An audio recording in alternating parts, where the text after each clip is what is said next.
Thanks.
Well, ladies and gentlemen, good evening. My name is John Collin. I'm the city manager for the city of St. John. I recognize it's 7 o'clock, our announced start time. If you would permit, we're just going to wait 1 or 2 minutes in case there's any sort of last minute attendees on our live feed on our YouTube channel. And we'll start at about 7:03, 7:05 time frame. Please, thank you for your understanding and patience.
All right, it is 7:03. Once again, good evening, ladies and gentlemen.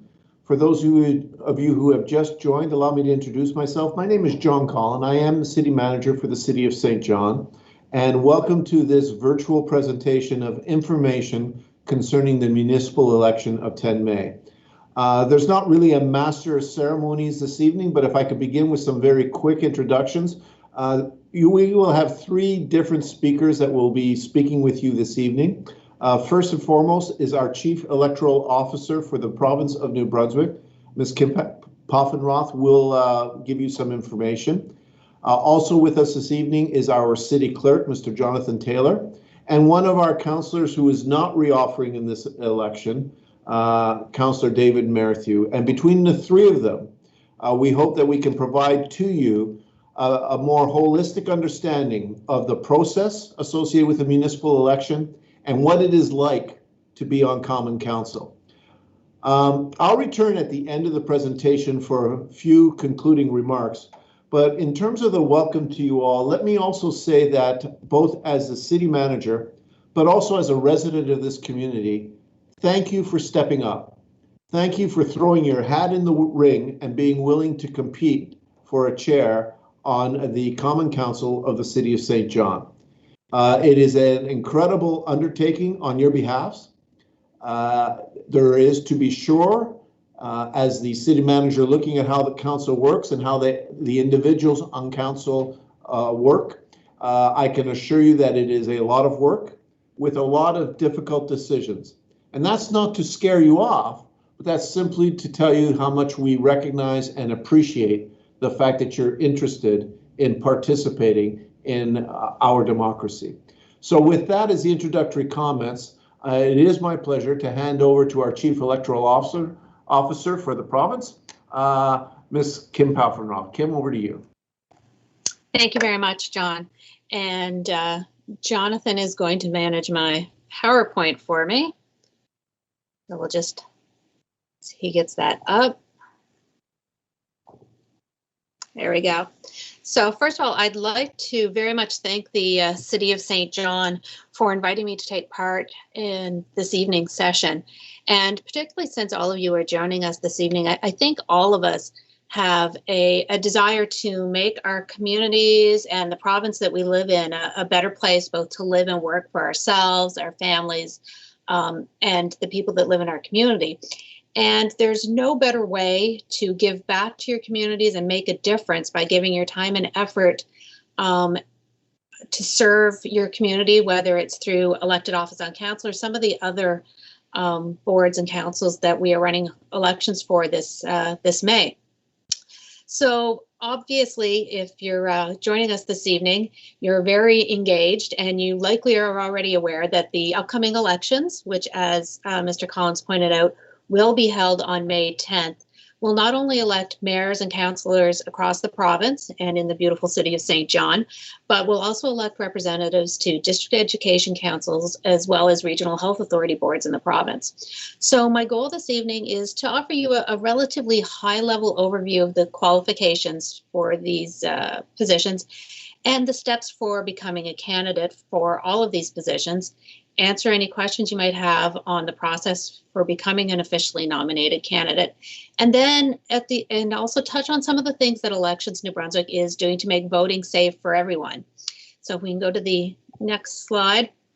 So as you can see on this slide, municipal elections are a significant undertaking for those of us who work at Elections New Brunswick, and they're far more complex than the provincial general election simply because of the number of positions to fill. As you see, there's 104 municipalities that with councils of mayors and then 542 councillors. So across the province, between municipal councils and the regional health authority boards and district education councils, we're looking at 717 positions that are available during these elections. And in 2016, we had over 1,100 individuals file nomination papers for these various positions. And although that's a lot of paperwork and coordination for the 14 municipal returning officers who've been appointed to run the elections in their regions, we're hoping that they're going to have even more work to do in 2021. And clearly that's going to be the case in St. John because there's already significant interest in St. John Common Council. Move on to the next slide. I know most of you are here to learn about the municipal council and what's involved there. So I'm not going to spend a lot of time, but I will just touch on the fact that if there's anyone who's listening who's also interested in the positions on district education councils or regional health authority boards, there's 4 Anglophone school districts and 3 Francophone school districts in the province. And each one of those districts is divided up into sub-districts. So in the case of the Anglophone school districts, there's 41 district education counselors to be elected and 27 in the Francophone. And in order to be a candidate in any of these elections, whether it's for municipal council or the other two, education and the health, an individual, in order to be a candidate, has to be a qualified elector, which means they need to be a Canadian citizen and at least 18 years of age. And also they have to reside in either the municipality, the health region, or the school district for 6 months before election day.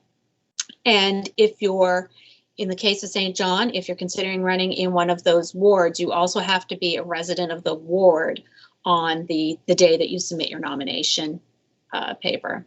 And the next slide, please. And then this just gives you an overview of the regional health authorities. Similarly to the District Education Council, they're divided up into sub-regions. So the St. John area would be part of Horizon Health Network, or Health Authority B. And once again, there's 8 elected positions on those boards for each Vitalité and Horizon. The next slide is a overview of the important dates in the election. And for those of you who are interested in becoming a candidate but haven't filed your nomination papers already, the most important date for all of you is Friday, April 9th at 2 p.m. That is the deadline for receipt of nominations by your local returning officer, Mr. Terry Totten. And what you should be aware of, that deadline, it's a hard deadline, and there's absolutely no flexibility either in my position or in your local returning officer to allow to accept any nomination papers after 2 p.m. And that's why I encourage people who are still considering whether or not to run to not wait till the last minute for a number of reasons. First of all, it's 2 p.m. hard deadline. If you're off by even a minute or two, the returning officers can't accept your nomination papers. And also, one of the things that the returning officers have to do is they have to review your nomination papers, and I'll get into what goes into those nomination papers in a moment, but they have to review your nomination papers to make sure all the information is there that they need, including that there's 10 eligible electors. And if you wait to file your nomination papers to the very last minute and there's a problem with your nomination papers that can't be corrected before 2 p.m., then your nomination you will not become an officially nominated candidate. Another important date up there, you'll notice, for particularly when you're getting your supporters out to vote, advanced polls are being held on May 1st and May 3rd, and election day is May 10th. And we're going to talk a little bit more about the options for voting later.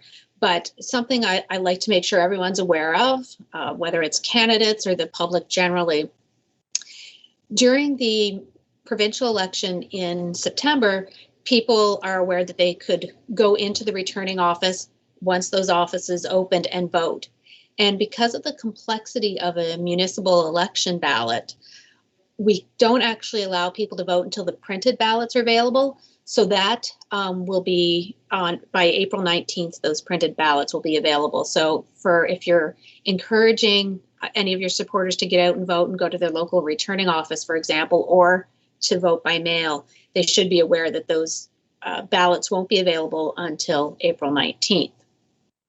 Now, on the next slide, it's a little bit about the nomination process.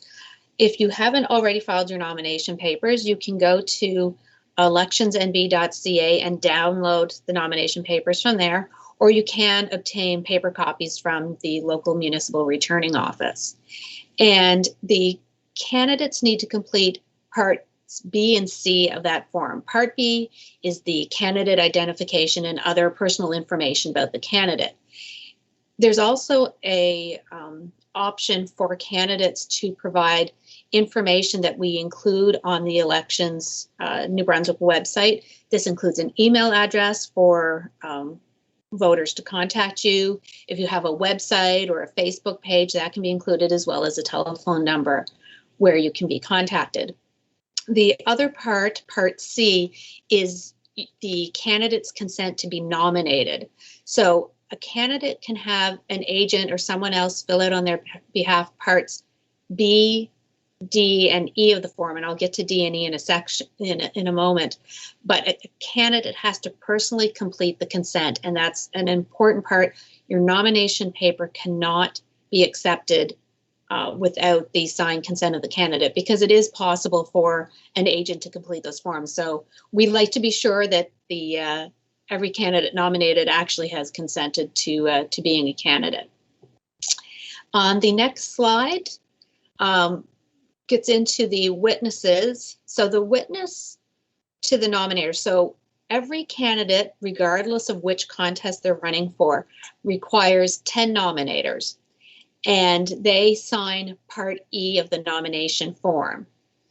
Each nominator's signature has to be witnessed by a third party. Now that witness can be any person. It can be the nominator's spouse. It can be the candidate themselves, but they do need to witness the nominator sign the form. And in order to be an eligible nominator, you need to be eligible to vote in the race. So, for example, if you're running in a ward in the city of St. John, your nominators have to be eligible to vote in that ward for you. So they have to be Canadian citizen, they also have to be 18 years of age, and they need to have been resident for 40 days in the municipality on election day. So, and then there's each witness, so you don't need to have just one person witness all 10 signatures. As a matter of fact, you could have 10 different people witness the signature of your nominators. But Part D of the form is the witness's certification that they actually witnessed all of the nominators sign the form or sign the nomination form. So each witness who witnesses signatures for you has to complete their own Section D. So this means if you have 10 different witnesses, then each one of those witnesses has to complete Section D of the nomination form on their own. And as I believe I mentioned this, but just to reiterate, a candidate may be a witness to their nominator's signatures. This is something that we get a lot of questions about, but a candidate obviously cannot be their own nominator. And then the next slide just reiterates what I've already indicated, that the hard deadline for the submission of those nomination papers is 2 p.m. on April 9th, and they need to be submitted to the returning office. In St. John, there's no satellite office. In some of our larger municipal areas where a returning officer covers a large region, they actually have a satellite office. But the city of St. John is one municipal region, and we have just that one office. You can fax or send scans emailed to the returning office to get them in, but the originals do have to be filed with the returning officer. And as I mentioned, the municipal returning officer will not accept a nomination paper unless it includes the written consent of the candidate and the municipal returning officer is satisfied that at least 10 of the nominators are entitled to vote at the election for which the individual wishes to be a candidate. And that is why we recommend strongly, when you are collecting nominator signatures, that just to be on the safe side, collect more than 10. That way, if for some reason someone you thought was eligible to nominate you, if it turns out they aren't, perhaps they were visiting someone in the ward when you came around and collected the signatures and it turns out they're not actually resident in the ward, these sorts of things can happen. So it's always a good idea to collect more than 10 nominators' signatures. On the next slide, please, Jonathan. So once a candidate is officially nominated in a municipal election, they can purchase the list of electors, and the price for purchasing the list of electors is 2 cents per name. For those of you who may have run in the provincial election, this is a little bit different than in the provincial election. The Municipal Elections Act does require that the list of electors be purchased. In order to get that list of electors, you have to sign the application for a copy of the list of electors, and that's the Form M04101 that's referred to on the slide. And that can be found on the electionsnb.ca website as well under forms, or also under the link for candidates. It will take you to that same information. It's very important, and this is on the form, and you acknowledge this when you apply for a copy of the list of electors. You can only use it for the election, for the purposes of the election, and the list has to be destroyed after the election. And something that Elections New Brunswick is doing a little bit different this year as well, we're not giving out paper lists. You will be provided with information if you wish to access the list of electors, an encrypted online portal that you'll be able to go on and get that information digitally. And you'll be provided with that information on your logon information and how to get onto that website from the municipal returning officer once you apply for a copy of the list of electors. On the next slide, you can go on, once again, electionsnb.ca, and find out, we have the information there about all of the contests in the province, but you can go onto our website under the, I'm trying to remember exactly, you go, once again, there's on to the right-hand side, when you go onto our website page, electionsnb.ca, on the right-hand side, there's a link to list of candidates, and then they're available both by individual municipalities, or there is another link that's the status of contests, so you can go and check and see what's going on in other municipalities quite easily as well. And as this screenshot that was taken earlier today, or maybe even yesterday, City of St. John, unlike I believe any other municipality in the province, actually has a contest for every position that's available right now, which is wonderful. I mentioned earlier that we have 717 positions up for election on May 10th. And of those, there's 405 of them for which, as of yet, we still have no election contest. There may be somebody running, but they're running unopposed at this point. So St. John is clearly a very engaged community, and I think that's just wonderful for the city of St. John and for democracy in general. So now I'd like to, on the next slide, talk a little bit about what Elections New Brunswick is doing. And I'll cover this briefly, what we're doing to help keep voters, candidates, and our workers safe during this election. So as we did in September, New Brunswick has the, I'll say, dubious distinction of being the only province to hold 2 province-wide events during the pandemic. So in addition to, we're going to run the same campaign we did back in September, encouraging voters to take advantage of early voting opportunities, including voting by mail and voting at the 2 days of advance voting, and going into the returning office on April 19th to vote as well. So we're going to be encouraging that. We're doing everything to follow public health guidelines at our polling stations and at the returning office. This includes mask wearing, requiring the public when they come in to sanitize their hands when they arrive and leave. Those will have extra staff on hand to be ensuring that high contact surfaces are being sanitized regularly. And so basically it's going to be very similar to what went on in September.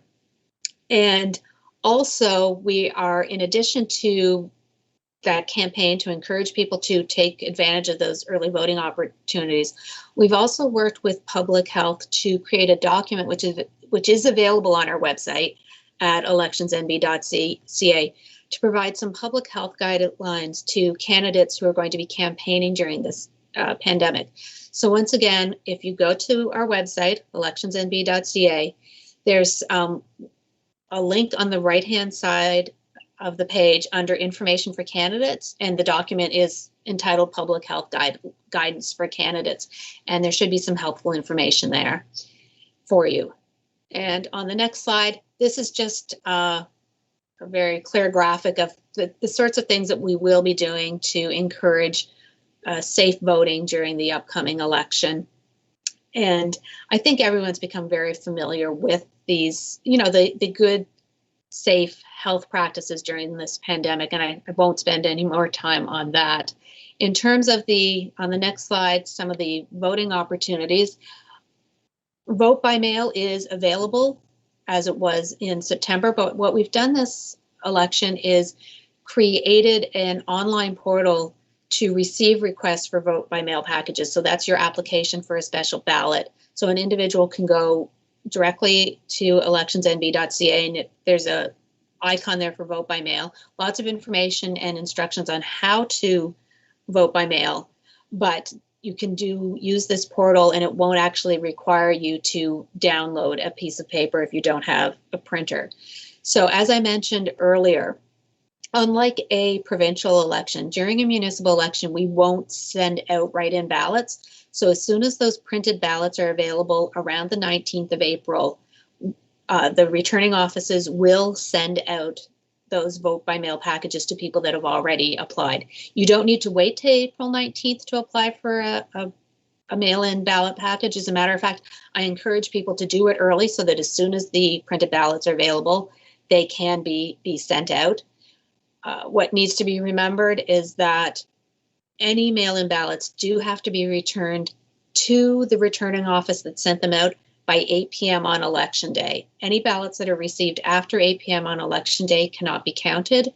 But what we are doing to help expedite the process of getting those ballots back to our returning offices, the vote by mail packages will be sent out to voters who have applied by priority courier, and each vote by mail package will include a priority courier envelope with a pre-printed waybill address label on the package that the voters can send back. So that'll be a lot quicker than using regular mail.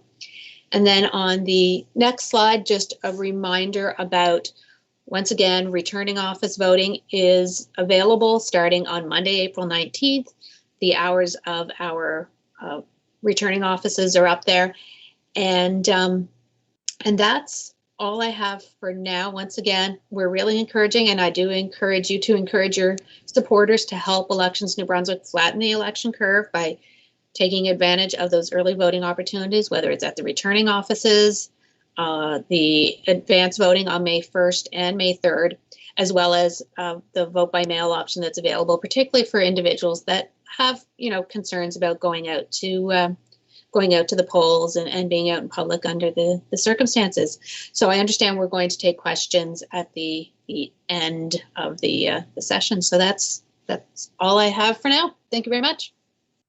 Thanks very much, Kim. Appreciate the presentation. And yes, you are correct. We are going to take questions at the end. Now, because this is a YouTube feed, you will, for those of you who did not submit any questions in advance, you can still ask questions, but you would need to do so by using the chat feature on the YouTube feed that is just below the live feed that you have on your screens right now.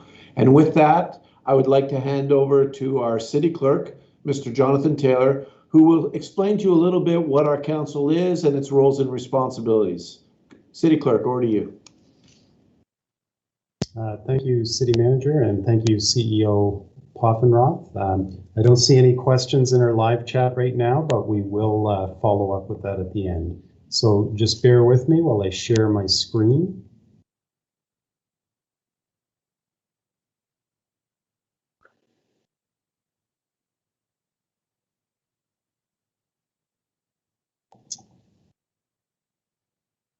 Okay, and City Manager, is everything showing appropriately? You're good.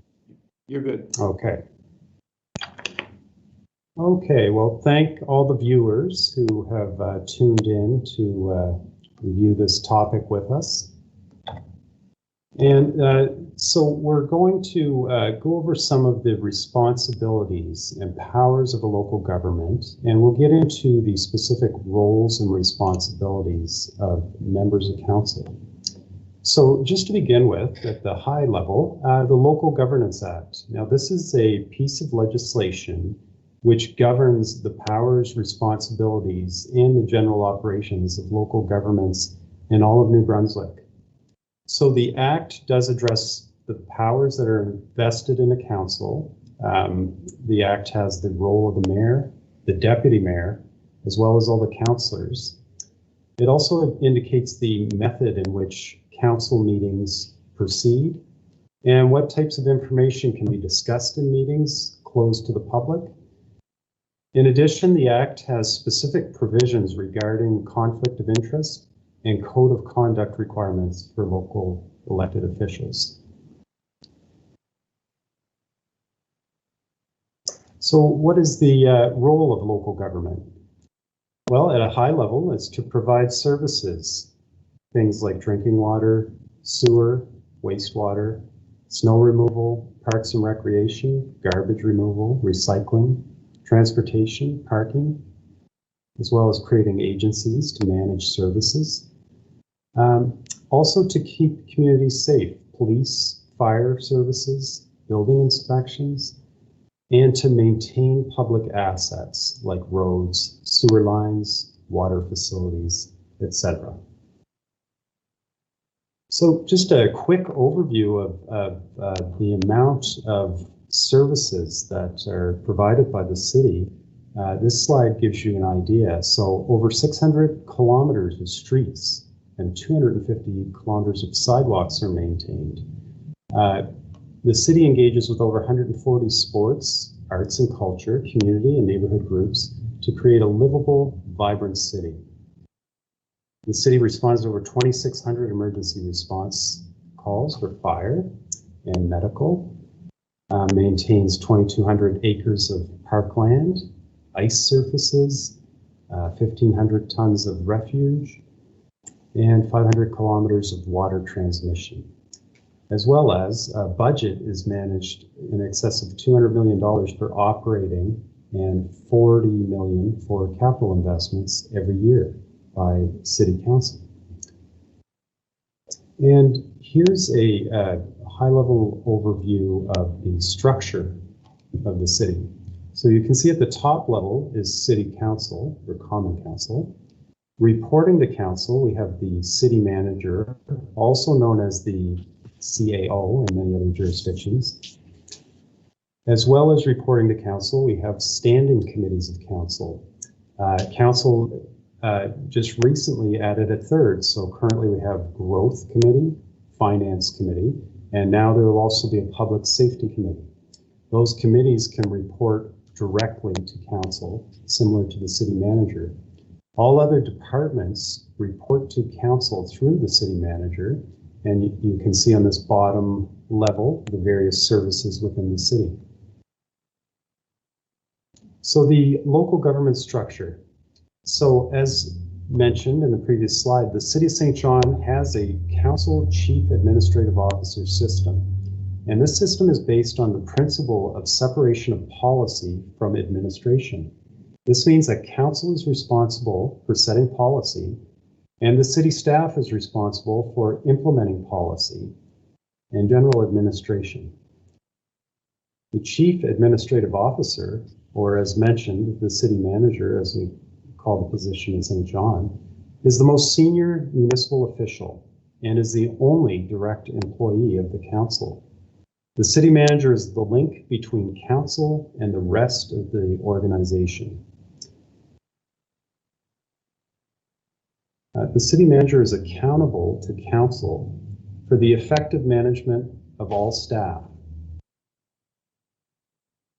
And the City Manager has the leadership responsibility for the entire organization as a whole and for all the staff as individuals in order to ensure that the day-to-day decisions reflect the strategic direction which is set by City Council. Some of the City Manager's specific duties include strategic planning and priority setting with Council. That will be done when a new Council is elected. Typically early on, there's a priority session that's booked with the newly elected officials to set the priorities for the next 4 years of their term. Also, the City Manager would ensure that Council decisions are followed and carried out by staff. They oversee the administration of all city services and coordinate the various branches of the administration, preparing and submitting the city budget annually to Council for approval. as well as overseeing the administration of the approved budget on behalf of the municipality, and always keeping council informed of all matters of importance taking place in the community. And the next position that council members will become very familiar with would be the city clerk. So the office of the city clerk is an office that is a requirement through the Local Governance Act. So there has to be a clerk who attends all council meetings. The clerk's considered the official link between the public and council, and is also the custodian of the council's official records, as well as the seal for the city. And some of the responsibilities would be to provide procedural advice to council and staff, to attend all council meetings, prepare agendas, and prepare minutes of the council meetings. The clerk needs to ensure that council meetings are conducted in accordance with the relevant procedures, bylaws, and legislation. Records and information management for the corporation as a whole, and managing the city's access and privacy program, also known as Right to Information, and managing appointments to civic agencies, boards, and commissions. Okay, so most importantly, the role of council and council members. So all of this information comes from the Local Governance Act. So of course, there are many other things that council and council members do, but we will touch on the ones that are within the legislation. So the role of council is to determine the services as well as the service levels that are provided by the municipality to the citizens. There are a few services that are mandatory, but in general, the service levels are determined by council through policies, through budgeting, and those are democratic decisions that are based on the input from citizens. The next is policy making. So council can only make laws or can make decisions by passing bylaws, passing resolutions, adopting policies, and there is a procedure for each of these. Bylaws requires 3 readings at every council meeting, and it becomes part of the official laws of the city once enacted. The third major role would be political or representative role. And of course, this is an important role because it provides citizens with a voice in government, and council members are expected to reflect or at least bring to council the concerns and wishes from their individual wards and from the city as a whole. So let's get specifically into the role of the mayor. Within the Local Governance Act, the mayor's role is defined as requiring to preside at all meetings of council. So the mayor chairs council meetings, and so the mayor does have to be aware of council's procedural bylaw.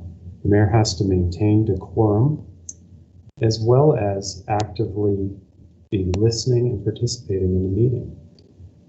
The mayor provides leadership to council, and that can be in various ways. But generally, the mayor is considered the figurehead for council, and the mayor is also the person that would typically give media interviews or explain decisions made by council.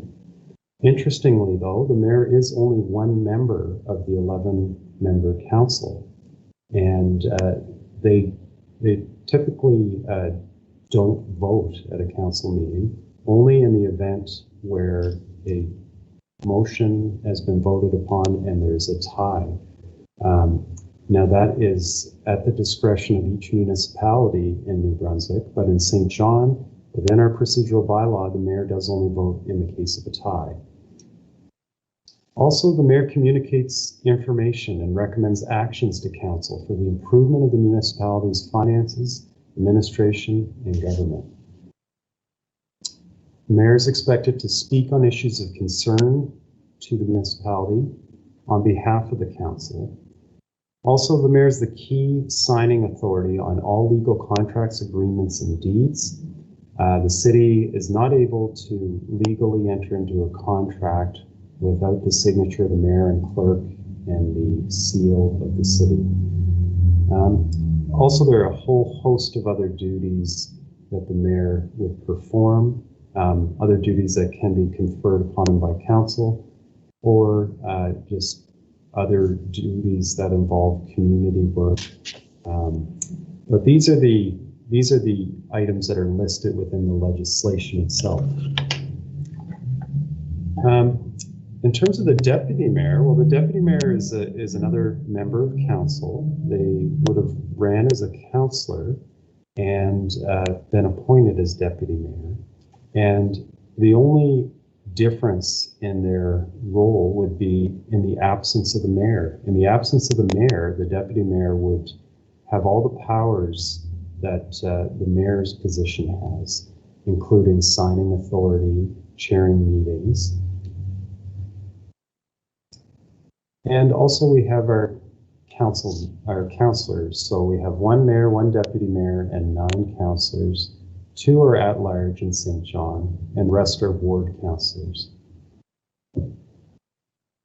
So councillors are expected to consider the welfare and interests of the entire municipality when they make decisions. Even though there are wards, there's supposed to be the lens of the city as a whole by council members.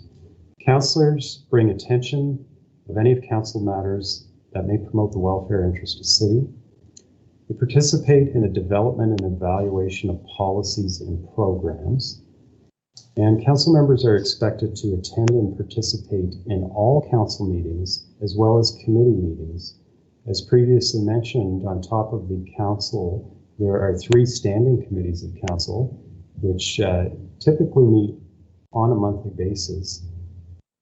And as well as a number of council members are on other agencies, boards, or commissions on top of this work. So it can be quite a commitment. Financial role is another important role. Council as a whole approves the annual city budget each year, including the operating and capital budget. And there are also other functions sitting on various boards, committees, attending community events. Legislative requirements. So in addition to those typical duties, there are requirements to becoming a council member. The first would be you would be required to affirm the oath of office. This is done at the swearing-in ceremony. You're required to follow the council member's code of conduct, which is a bylaw. Declare conflicts of interest whenever applicable, and to vote on all motions. So in our procedural bylaw in St. John, if a council member fails to vote, it's automatically deemed affirmative. And there's no provision within our legislation that allows a council member to abstain. So you are required to vote while present in the council chamber. And of course, confidential information would be part of something council members see every 2 weeks during their in-camera meetings.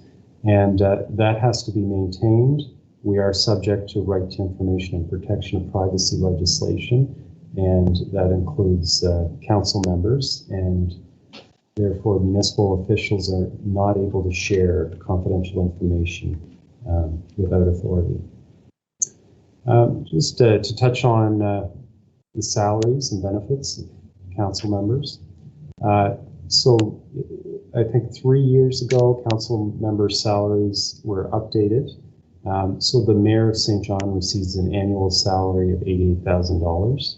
Deputy mayor would be $42,600, and a councillor would be $32,600. On top, you can see the budgets for the offices of both council and mayor. There are no other benefits offered in terms of health, dental, or any RRSPs or pension. The City of St. John does not offer those additional benefits to the council members. And next, we will touch on council meeting procedures, specifically the agendas. This will be a big part of any elected officials' experience.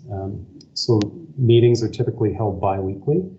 An agenda is prepared by the clerk. It's often anywhere between 300 and 500 pages worth of information, consisting of staff reports, citizen letters, PowerPoint presentations from community groups, things of that nature. So that is prepared by the clerk. Every council meeting usually is preceded by a closed session meeting of committee of the whole. So 2 separate agenda packets would be provided to council members. The open session packet, I already mentioned the types of information that would be included in that.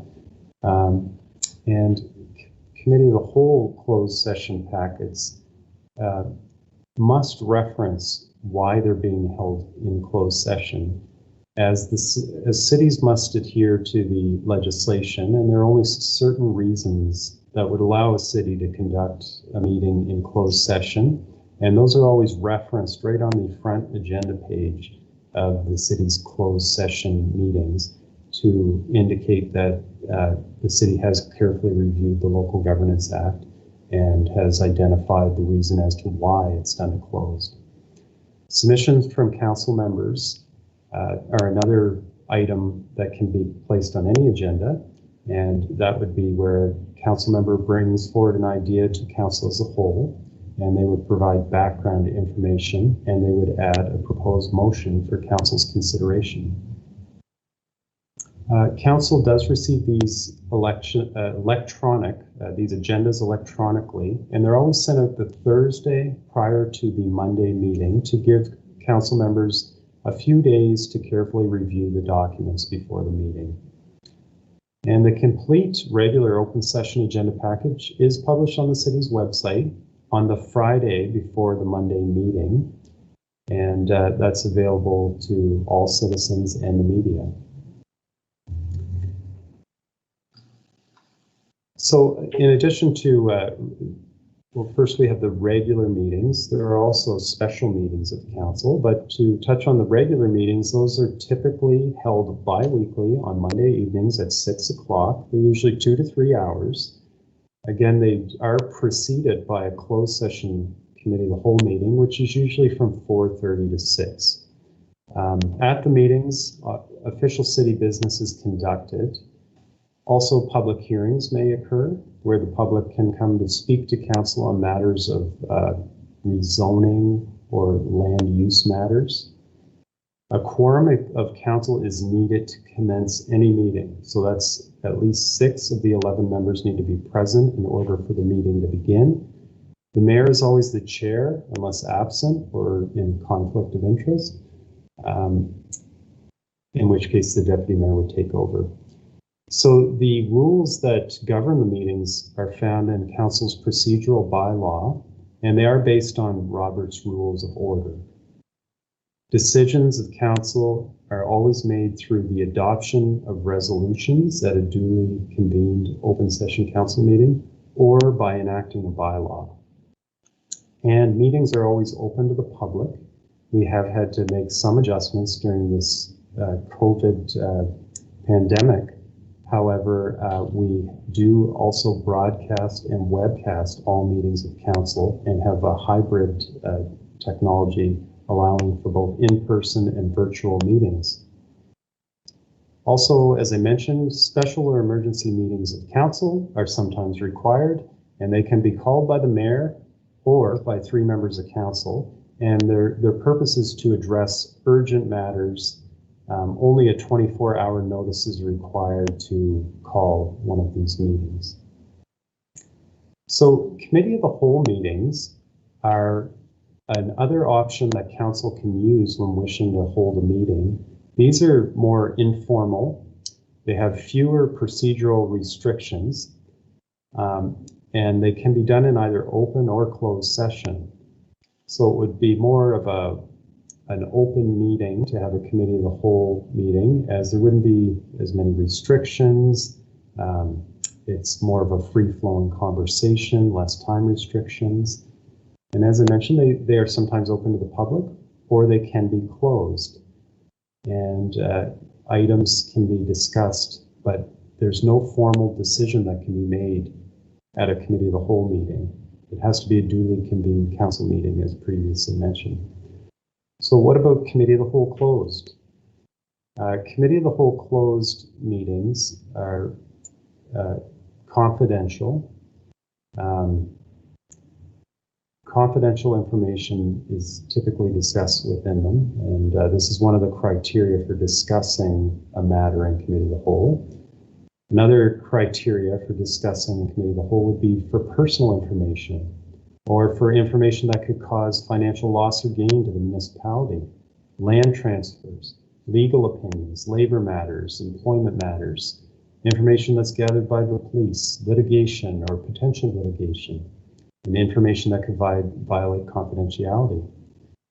As previously mentioned, whenever these topics are discussed in closed session, it's staff's responsibility to identify the specific provision within the Local Governance Act that allows for this discussion to take place.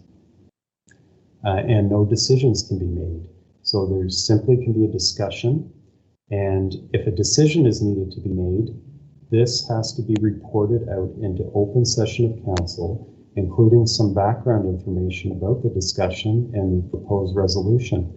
So essentially the only things that can be done in closed session meetings would be decisions about procedural matters or direction to an officer or the solicitor of the municipality. In addition to common council meetings, as I already mentioned, council members also must attend Finance, Growth Committee, and Public Safety Committee. These are three standing committees of City Council that are all typically done monthly, although Public Safety hasn't started yet. It will probably be a little less frequent than that, and usually a couple hours of time to attend these meetings. Council members also sit on a number of ABCs, agencies, boards, and commissions. And the time commitment for each one of these boards differs, as well as the meeting time. These aren't all managed by city staff. Some are external from the city of St. John. And just some final thoughts for potential candidates who may be watching this to think about. And once we go over this, we will have a council member who may be able to touch on some of these, who has experience as a member of council. But these are just some general questions that one might want to reflect upon. So do I have the necessary time to commit to this role? And I'm hoping Councillor Merrithew might touch on the time commitment aspect from his experience. Am I available to attend all the meetings of council, committees, and boards? There is legislation that does not allow a council member to miss more than 4 consecutive meetings, so you do have to make sure that you're attending. Is my employer flexible to allow me to attend daytime meetings when necessary? Some of our committee meetings are over lunch. Special meetings can be in the day, so it is important to have some flexibility. Am I willing to hear on a regular basis from citizens? Those could be phone calls, letters, emails. Council members are provided with a city-issued cell phone and an iPad and a city email address. So that's how most of their correspondences with constituents would occur. Can I support decisions that not everyone agrees with? Council is governed by majority rule, and therefore there could be times where you disagree with the decision of council. It's important for a council member to respect the authority of council and respect the decision of council, even if individual councils disagree with it. Can I deal with several issues at once? Many different files happen at one time, and many different issues council will have to deal with simultaneously. Am I comfortable being in the public eye, and can I deal with criticism? Obviously, lots of reporting done on council meetings, and that can be sometimes positive news coverage and sometimes not so positive. Can I work, whoops, my apology. Can I work effectively as part of a team to accomplish council's priorities? And am I willing to accept a decision of council once it's made? So having floated those questions out there, I'd now like to welcome Councillor David Merrithew to speak a little bit about his experience as a member of council. Thank you, Mr. Taylor. Appreciate the introduction. My name's David Merrithew. I'm a ward councillor for Ward 4. That's the lovely St. John side of our city. And what Jonathan's asked me to do is just go over a little bit of time commitments and, as I kind of phrased it, a week or a day in the life of a councillor. So I think most of you watching may have seen us on Rogers on the open session. So open session can last anywhere from, well, 2 hours would be very short, and probably 4 would be a little on the longer side. But there's a lot more to what you see on Rogers than just that 2 to 4 hours. So time commitment starts like this. Jonathan's explained that we have closed and open sessions of council every 2 weeks. We also have the off week if needed, though, and then we've used that very many times. Last week was one of them. We all do committee work. I'm on the standing committee for finance. I'm the chair of finance committee, and we're all on ABCs. I'm on the grants committee in the aquatic center. There's a facilities committee that I'm on. I'm on the long-term plan committee, and then there are committee of the whole that Jonathan talked about, which I think a new council will see this a little more often when they start. Oftentimes we do committee of the whole, I call it brainstorm. When I talk about our budgets or our priorities in that type of committee, we might not make decisions, but we're certainly there brainstorming. I've seen them in various locations. I've seen them as long as a whole day. So that's the type of thing we can do on a weekend. And then besides that, you've got things like you might have neighborhood associations in your neighborhood. We have some in East St. John. Some are very active and some not so much. But there's oftentimes a monthly meeting for your neighborhood associations. There are, I'm going to call them public appearances, but that could be anything from spring cleanups, which didn't happen last year because of COVID, to fundraiser dinners that folks like to see mayor and council at, that type of thing.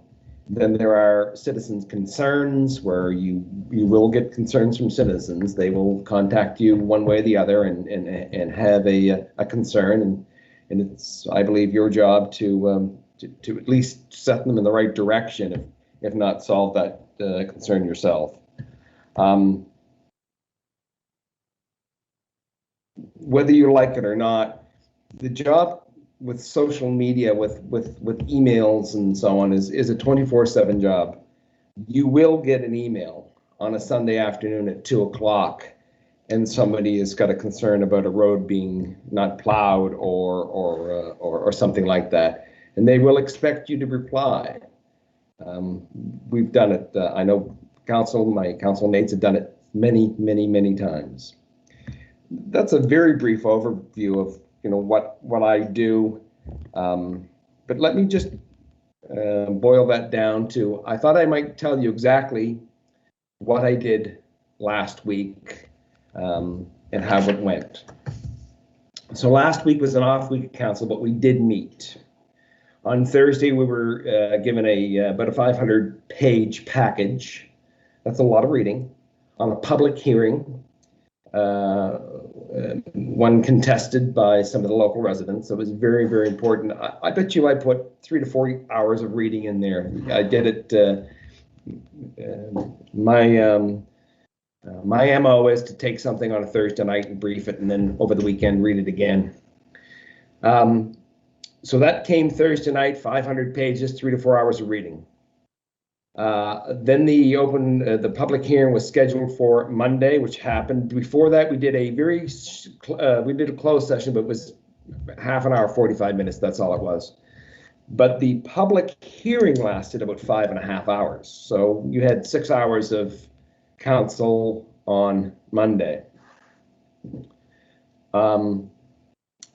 Meanwhile, about Wednesday, I received a fairly light package, only 54 pages for Finance Committee. That's fairly light. That would most likely be 150. 200 pages would be a heavy one for Finance, which was held. So you read that, and that takes, an hour and a half. I might, in this case, I didn't because it was light. I might have, where I'm the chair, the staff kind enough to bring me in for an hour to go over that package where I'm the chair. It didn't happen this week, but that's highly unusual. That usually does happen. And so then we spent 2 hours this evening before this meeting in the Finance Committee in open. And then, of course, I'm doing what I'm doing now. I was asked to do it. I think it's important, but, it's another, I might have prepared for an hour and a half. And although I hadn't spoken the entire time, I'll be 2 to 3 hours here this evening doing that.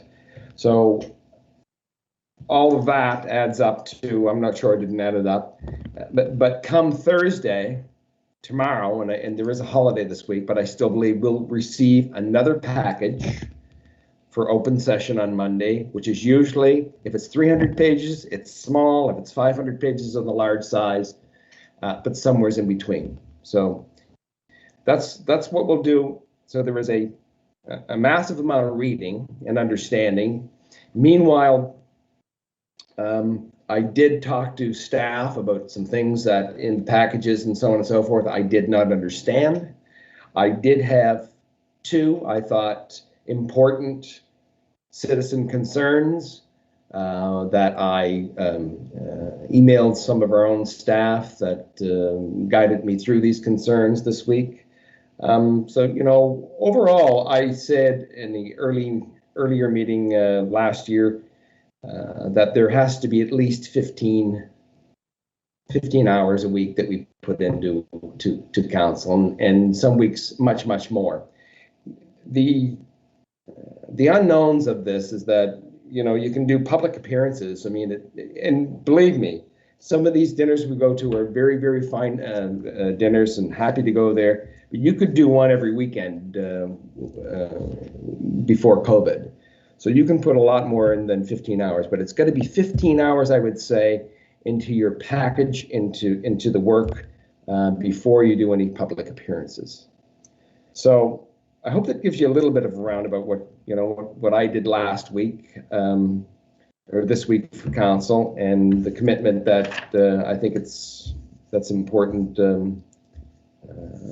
that that it's an important job, and you're going to spend time on it if you're privileged enough to be elected.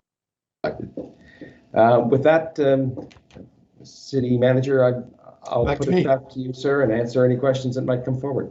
Thank you. Thank you very much, Councillor. And yes, you are getting another package tomorrow for the council meeting on Tuesday. Thank you, sir. Ladies and gentlemen, we're about to go into our question and answer period. Again, because this is virtual through YouTube, you do not have an ability to turn on a microphone and ask your question, but you can type it into us. There are 2 methods. First of all, you can use the chat function on YouTube. I know some people and some systems have difficulty with that, but please feel free to try to use a chat system on YouTube. If that does not work for you, or if you prefer using email, you can send an email to the email address that was on the invitation, and I'll repeat it here in a moment. And we are monitoring that email account right now as we speak to gather any questions you may have. That email address, should you wish to choose it, is cityclerk, all one word, cityclerk@stjohn.ca. This session, ladies and gentlemen, was sponsored by the Public Service. And you will, of course, understand that the Public Service has absolutely no political affiliation to party or to individuals. as a public service. In fact, we have an obligation to ensure that we do not get involved in anything that might influence an election. Therefore, what we will not entertain this evening are questions whereby we would have to comment on policy, on decisions of council, on city plans, all of which are approved by council, or on city directives or programs. It would just be inappropriate for us to do so. So with that very long list of what we will not comment on, what we are certainly willing this evening to take any questions you might have on the process surrounding elections and occupation of office. We are certainly willing to take any questions you may have on the roles and responsibilities of the City of St. John Common Council. And of course, as Councillor Merrithew just offered, any questions you might have on what it's like to be on council, such as workload, pressures, etc. So with that as the introduction to our question period, I'd like to, of course, thank our speakers for their comments. And now I'll hand it over to the City Clerk to see if we have any questions that have come in. City Clerk. Thank you, City Manager. We do have a couple questions. So the first one is from Howard Yeomans. My apology, I'm reading it off a different computer here for turning my head. And the question is with respect to the Mayor of St. John. And is it a requirement to have to be referred to as Your Worship? Would it be acceptable instead just to be referred to as Mr. Mayor? So that's a good question. Your Worship is a long-term tradition that we've used here in St. John, and it's used in many different municipalities. And it is not a requirement is the short answer. It's honorific prefix, I think is what they call it. And in its place, you can absolutely say Mr. Mayor or Mayor blank, their last name. But St. John, we've definitely typically kept that tradition at council meetings, and most of the staff do refer to the mayor as Your Worship. Again, though, not mandatory. So let me just see. This one seems to be a bit of a softball one for Councillor Merrithew, I guess, but it's from Mandy Evans. And it is, just bear with me. Well, I guess you've already covered this. What would the time commitment be? The time commitment for you being a council member? I would think, again, Jonathan, without doing the social events and the weekend work. So, I did enjoy very much going out to Champlain Heights and doing a cleanup or a barbecue with these people. These are great people. But I think without that type of thing, it's got to be at least 15 hours a week. Councillor Merrithew, sorry, I'd like to push you on that a little bit. All right. You've been on council for quite some time, so when you receive a 500-page deck, it's fairly easy for you to navigate that through. But is it fair to say that as a new member of council, learning the ropes, if you will, and trying to understand some of the background that you will have had prior to reading that deck, that as a new member of council, that time commitment might be longer simply in terms of research and truly understanding the issues? That's a very good point, City Manager. Thank you. You're absolutely right. So when I read a package now, when I first read packages, I would read a contract perhaps that we've written, that our own legal team have written. Now I've come to, one, trust them very well, and two, I know that I can't write a contract better than they can. So I'll very, very, very lightly brief that type of thing. So yeah, you learn I'm not going to call them shortcuts, but the nuances of going through a package that would make it a little bit less time consuming. Certainly, City Manager, when I first started, I read everything, and yes, it would take you a while. You'll learn to trust a wonderful staff we have. And that you need to look at everything, but some things need a little more attention than others. That will lessen the time. Another one, Councillor Merrithew, that I'm sure you could answer. And the question is, does council make decisions that are policy, or are they involved in the operations of the municipality? Council will make policy decisions. Operating the city is done by the staff. I also want to remind people that council has authority. A councillor has no authority. You're going to work as a group. I hope you'll work as a group most efficiently. So we, and I won't get in the way of wonderful staff knowing what they do. Can you imagine tugging and pulling at ladies and gentlemen that are in charge of plowing your road in a storm? It just wouldn't get done properly. Let them do their job. That's not what we're here to do. I consider ourselves more of a board of directors, and so we should be top down. I know that we get in the weeds and bottom up a little bit, but that's the answer. Well, that's it that I had for questions.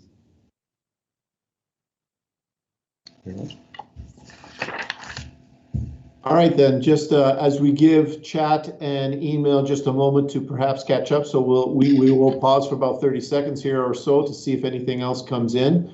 But for those of you who have tuned in tonight, thanks very much for listening. Again, for anyone who is considering running for municipal office, from quite sincerely, thank you for stepping up. Thank you for considering. Thank you for being willing to be part of the solution as we move through what are very exciting times for the city of St. John. And City Clerk will just check one more time to see if anything else has come in. No other questions, City Manager. City Manager, the City Manager, I may interrupt, please, sir.